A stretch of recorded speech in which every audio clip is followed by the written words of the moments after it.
যেগুলো ভালো সেগুলো ভালো, যেগুলো খারাপ সেগুলো আমরা খারাপ বলবো। এতে আপনার লাগে আর না লাগে এটা আমাদের দেখার বিষয় না, কারণ আমি ইমাম, এটা ভালো মন্দ বলার দায়িত্ব আমার আছে। সংসদে যেমন একটা থানার দায়িত্ব তারা পালন করে, আমিও মসজিদের ইমাম হিসেবে পুরো মহল্লার ইমামতিত্ব করি। হক আর বেহক বলার দায়িত্ব আমার আছে।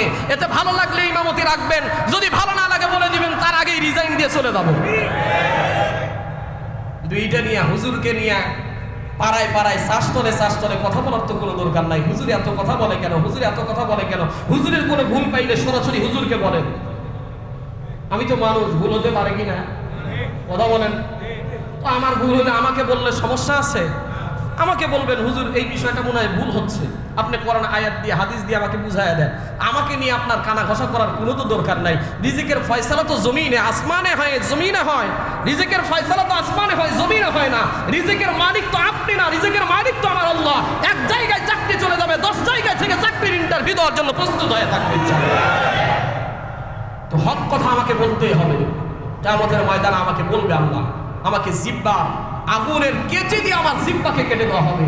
এই হাদিস তো আপনারা পড়েন নাই, বিরিজামিন মিনান নার। কিয়ামতের ময়দানে আল্লাহ তাআলা বলবে, তোমাকে হক কথা বলার অধিকার আমি দিয়েছিলাম, তুমি চাকরির ভয়ে মনে করছো, হক কথা বলো নাই, তোমার চাকরিও বেশি দিন থাকবে না। যারা চাকরির ভয়ে হক কথা বলে না, তাদের চাকরিও বেশি দিন থাকে না।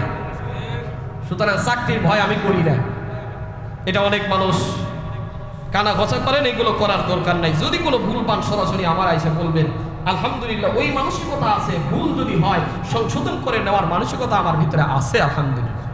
আল্লাহ আমাদেরকে কবুল করেন, বলেন আমিন। সম্মানিত হাজিরিন, রাসূল করিম সাল্লাল্লাহু